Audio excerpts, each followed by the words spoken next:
I recently spoke at a high school, and I went in and I was thinking, cool, I'm gonna relate with these kids. I'm a millennial, just like them, and then it hit me. Those kids aren't millennials, they're Generation Z. A lot of people think of millennials as a 22-year-old sipping coffee at a reclaimed wood desk and doing nothing with their lives. But actually millennials are now turning 40, the oldest ones.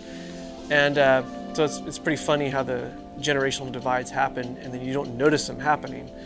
And in a sense, the apostles were millennials. Number one, they were between the ages of like 19 and 30, which we are today as millennials.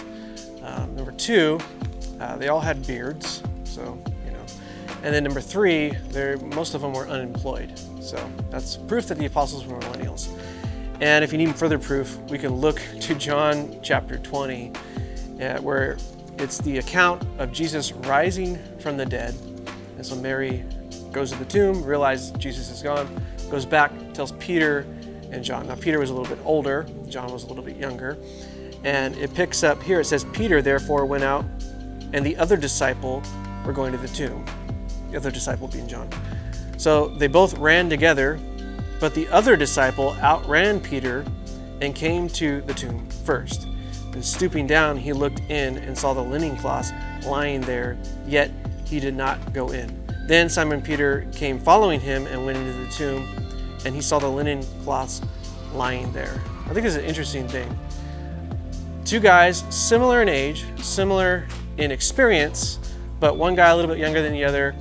So he writes in here, John's writing this, and so he says the other disciple outran Peter. So he got to the tomb first, and he was sure to put that in there. But the important thing is it says he didn't go in. And we need to stop there and look at that and go, why didn't he go in?